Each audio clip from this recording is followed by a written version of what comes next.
आकर अपने भैया से मिल लो। रनम किचन में खाना बनाने के गर्ज से मौजूद थी। तब उसने कशान की आवाज़ पर मुड़ कर देखा। भैया आए हैं। सुबान का जिक्र सुनकर रनम के चेहरे पर मुस्कुराहट आई तो कशान स्माइल देकर वापस ड्राइंग रूम में चला गया। भैया कैसे हैं आप? कितनी बड़ी बात आपने मुझसे छुपाई है। अब बताए हो जाओ, आपसे नाराज़ सच्ची वाला। रनम ने ड्राइंग रूम में आने के साथ ही बोलना शुरू किया तो सुबान और कशान दोनों ही मुस्कुराए। ना सच्ची वाला नाराज़ होने की ज़रूरत नहीं और ना ही झूठ बोला। तुम्हारी नाराज़गी मैं बिल्कुल अफोर्ड नहीं कर सकता। हाँ, इतनी अहम बात अपनी बहन से छुपाई, उसके लिए कान पकड़कर सॉरी कर सकता हूँ। सुबान ने बोलने के साथ ही अपने कान पकड़े। रनम ने मुस्कुराते हुए उसके हाथ कानों से हटाए। मैं बहुत खुश हूँ आपके और आप ही के लिए, रनम ने मुस्कुराकर कहा। सुबान ने उसका सर सीने से लगाकर थपथपाया। मुझे मालूम है जितनी मेरी बहन खुद खूबसूरत है उतना ही उसका दिल भी खूबसूरत है। सुबान सोफे पर बैठा और रनम को अपने साथ ही बिठाया। कल कहाँ गए हुए थे अपनी बेगम को लेकर? कशान उनके सामने सोफे पर बैठा और गुफ्तगू में हिस्सा लिया। यार वही जो ख़वातीन का अहम मसला और शोहर का अहम फरीज़ा, शॉपिंग। सुबान के बोलने पर कशान और रनम दोनों मुस्कुरा दिए। सुबान अपनी पॉकेट से एक ब्रेसलेट निकाल कर रनम के हाथ में पहनाने लगा। ये किस खुशी में है भैया? रनम ने खूबसूरत से गोल्ड के ब्रेसलेट को अपनी नाजुक सी कलाई में देखकर सुबान से पूछा। अच्छा लगा था मुझे तो सीरत तो तुम्हारे लिए ले लिया। सुबान ने रनम को ब्रेसलेट पहनाते हुए जवाब दिया। ये वाकई बहुत खूबसूरत है, देखिए कशान। सुबान के ब्रेसलेट पहनाने के बाद रनम ने सताइशी नज़रों से देखकर कहा। साथ ही वह कशान के पास उठकर गई ताकि उसे भी ब्रेसलेट दिखा सके। रनम ने अपनी कलाई आगे बढ़ाई मगर कशान के देखने से पहले ही ब्रेसलेट उसके हाथ से नीचे फर्श पर गिर गया, जिसे कशान ने उठाया। ब्रेसलेट तो वाकई खूबसूरत है लेकिन इसके नग में दरार पड़ गई है। कशान ने ब्रेसलेट को देखते हुए कहा। कहाँ पर दिखाएं? रनम के बोलने पर कशान ने उसके हाथ में ब्रेसलेट दिया। ओह, ये मेरे हाथ से गिर गया, शायद इस वजह से। रनम का अफसोस होने लगा। कोई बात नहीं, मैं इसी डिज़ाइन का दूसरा ले लूँगा, सुबान ने रनम के उतरे हुए चेहरे को देखकर कहा और अपने पास बैठने का इशारा किया। अरे नहीं, ये रिपेयर हो जाएगा रनम, तो मुझे ब्रेसलेट मुझे सुबह दे देना ऑफिस जाते हुए, कशान ने रनम को देखकर कहा तो उसने स्माइल देकर इस बात में सर हिलाया और सुबान के पास जाकर बैठ गई। और ये एक ड्रेस भी मुझे तुम्हारे लिए पसंद आया था, सुबान ने टेबल पर रखा शॉपर रनम की तरफ बढ़ाते हुए कहा। तुम तो यार टिपिकल भाई बन गए हो जो बहन के घर खाली हाथ नहीं आते। अब मैं अपने भाई को मिस कर रहा हूँ, कशान ने सुबान को देखकर छेड़ते हुए बोला। ज़्यादा बकवास करने की ज़रूरत नहीं है, मेरी ज़िंदगी में तुम्हारी क्या अहमियत है ये तुम अच्छी तरह जानते हो। सुबान की बात पर कशान हंसा। रनम ने मुस्कुराकर शॉपर में मौजूद ड्रेस निकाल कर देखा तो उसके चेहरे की मुस्कुराहट एकदम थम गई। ड्रेस बहुत खूबसूरत था मगर उसके आस्तीनें गायब थी। बेसाख्ता उसकी नज़रें कशान के चेहरे पर गई जो आंखें सुकेड़े ड्रेस को ही देख रहा था। क्या हुआ, पसंद नहीं आया तुम्हें? सुबान ने रनम का चेहरा देखते हुए पूछा। नहीं भैया, ये तो बहुत अच्छा है, बल्कि मैं तो आज ही शॉपिंग करके आ रही हूँ कशान के साथ। अपने लिए ऐसा ही मैंने एक ड्रेस लिया है, रनम ने मुस्कुरा कर बात बनाते हुए सुबान को बताया। तो क्या हुआ, वो फिर कभी पहन लेना, ये सोबी तुम्हारे लिए इतने प्यार से लेकर आया है, इसके रिसेप्शन पर तुम यही पहनना। सुबान का कुछ बोलने से पहले कशान रनम को देखकर बोल पड़ा। रनम कशान को देखने लगी। अरे यार, कुछ भी पहन लेना, इससे क्या होता है? सीरत और मम्मा के लिए पसंद आया तो रनम के लिए भी पसंद आ गया मुझे। तुम दोनों ये बताओ रुकने क्यों नहीं आ रहे हो घर पर? और रनम, खासकर तुम्हें पापा कितना मिस कर रहे हैं? सुबह ने बात ख़त्म करके नया मौजूद छेड़ दिया। रनम इससे बचना चाह रही थी। यार मेरा तो मुझे ले, फिर कभी आ जाऊँगा। ऐसा करो आज रनम को ले जाओ अगर इसका मूड है तो। कशान की बात पर रनम को रोना ही आने लगा। उसने अफसोस भरी निगाह कशान पर डाली और सुबान की तरह देख कर बोलने लगी। भैया आज तो मुमकिन नहीं है, इंशाल्लाह फिर कभी चक्कर लगाऊंगी।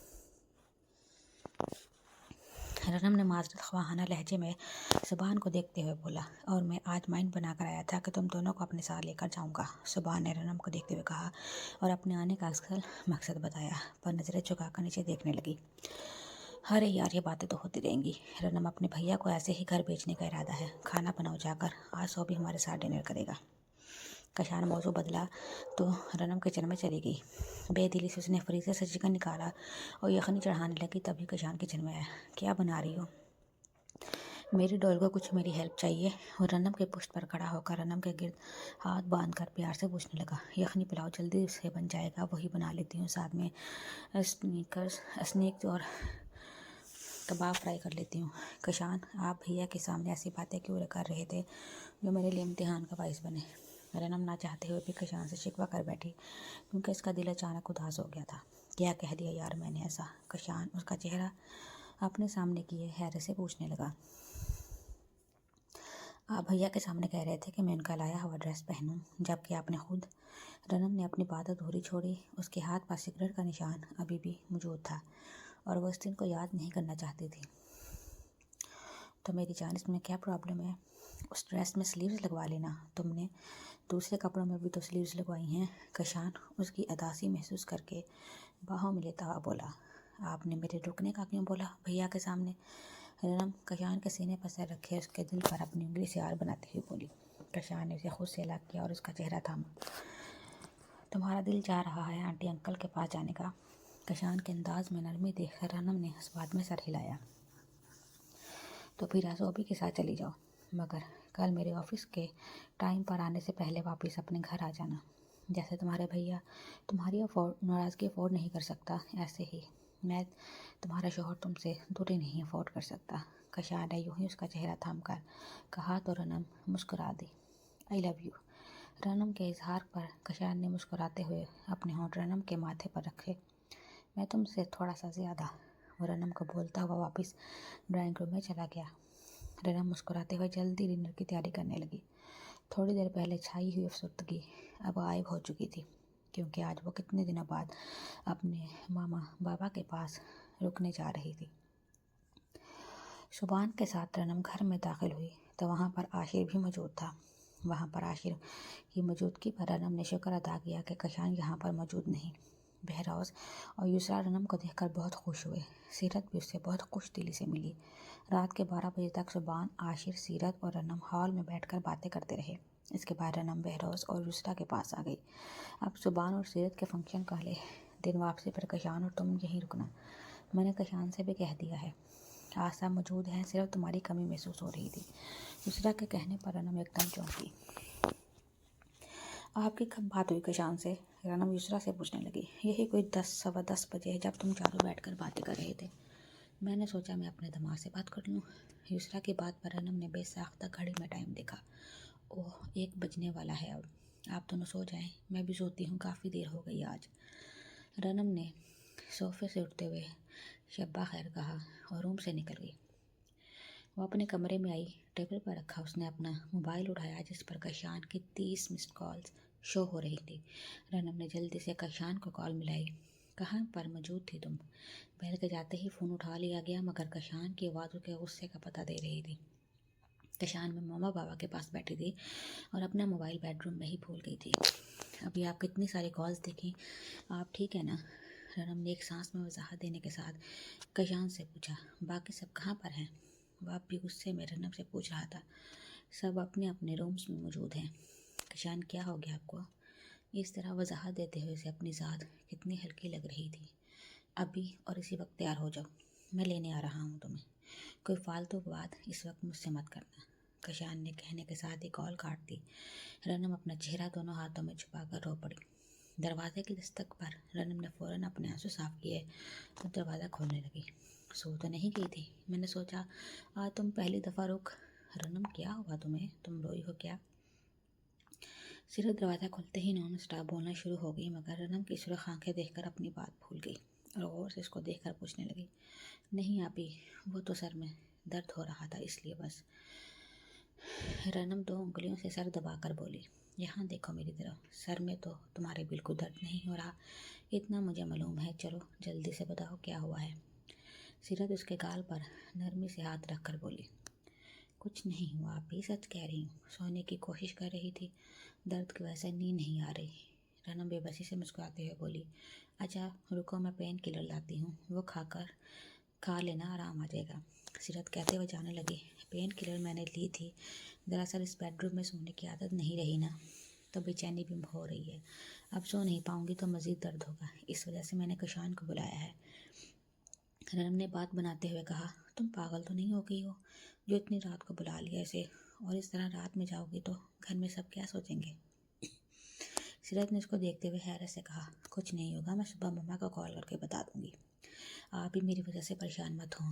रनम ने बाल बनाकर दुपट्टा सेट करते हुए सीरत से कहा। रनम, सब ठीक है ना? तुम कुछ छुपा तो नहीं रही? सीरत ने जांचती हुई नज़रों से उसको देखकर दोबारा पूछा तो रनम मुस्कुरा दी। आपको ऐसा क्यों लग रहा है कि मैं आपसे कुछ छुपाऊंगी? बड़ी बहन हैं आप मेरी, सब ठीक है। रनम ने सीरत के गले लगते हुए कहा। चलो, तुम कह रही हो तो सब ठीक होगा। सीरत ने इसको देखकर मुस्कुराते हुए कहा। रनम का मोबाइल बजने लगा। चलो, मैं अभी उस काशी के बच्चे से मिल लेती हूँ। सीरत ने उसके मोबाइल पर नज़र डालते हुए कहा। नहीं आप रेस्ट करें, घर पहुँचने के बाद आपको कॉल करूँगी। Okay bye. रनम बोलने के साथ ही अपना बैग लेकर रूम से बाहर निकल गई। सीरत एक दो फिर उसके रवैये पर गौर करने लगी। वहाँ पर आशिर मौजूद था। ये बात तुमने मुझे कॉल करके क्यों नहीं बताई? कार में तो इन दोनों के दरमियान खामोशी रही, मगर घर आने के साथ ही कशान रनम से बाज पर उसके पर उतर आया। अगर आशिर भाई वहाँ पर मौजूद थे तो ये कोई ब्रेकिंग न्यूज़ नहीं थी जो मैं आपको फ़ोन करके बताती। रनम के बोलने की देर थी। कशान ने लब खींच कर उसका मुँह पकड़ा। ज़ुबान चलाओगी तो मेरे आगे बोलो। कशान उसका जबड़ा दबाए उससे पूछने लगा। रनम ने उसका हाथ हटाकर अपना मुंह छुड़ाना चाहा, मगर नाकाम होने की सूरत में अपनी कोशिश तो कर दी। कशान ने उसका मुंह झटके से छोड़ा तो वो रूम के दरवाजे से जा लगी। नहीं चलाती आपके आगे ज़ुबान। आज भी आप अपने गुस्से का निशाना बनाए मुझे, जैसे शुरू से बनाते आए हैं। मगर इसके बाद कशान प्लीज़ मुझसे एक्सक्यूज़ मत करिएगा, मुझे मनाइएगा मत। बोलने के साथ ही रनम की सब्ज़ आंखें बरसना शुरू हो गई। आशिर की आंखों में अगर तुम अपने लिए मोहब्बत देखती तो तुम्हें मेरी फीलिंग समझ में आती। कितना बुरा लगता है मुझे उसका देखना तुम्हारी तरफ। कशान का बस नहीं चला तो उसने कहते हुए ज़ोर से दरवाजे पर हाथ मारा। आपने मेरी आंखों में किसके लिए मोहब्बत देखी है कशान? अपने लिए या आशिर भाई के लिए? आज इस बात का जवाब दे मुझे। मैंने हमेशा आपसे मोहब्बत की है, तो फिर आप आखिर क्यों इतनी इनसिक्योर हैं? रनम कशान के गुस्से की परवाह किए बिना इसका चेहरा अपने नाजुक हाथों में थामकर रोते हुए इससे सवाल करने लगी। इस तरह का रवैया मत इख्तियार करें कशान, मुझसे दुख पहुंचता है, तकलीफ़ होती है, मैं आपको किस तरह समझाऊं? रनम अब रोते हुए कशान के सीने से लगकर अपनी उंगली से उसके दिल पर आर बनाकर मटाने लगी। कशान खामोश खड़ा था, अपने सीने से लगी रनम की बातें सुनता हुआ उसकी उंगलियों की हरकत देख रहा था। मुझे आप कहते हैं कि मुझसे कभी नफरत मत करना, मगर आप तो मेरा एतबार किया करें कशान।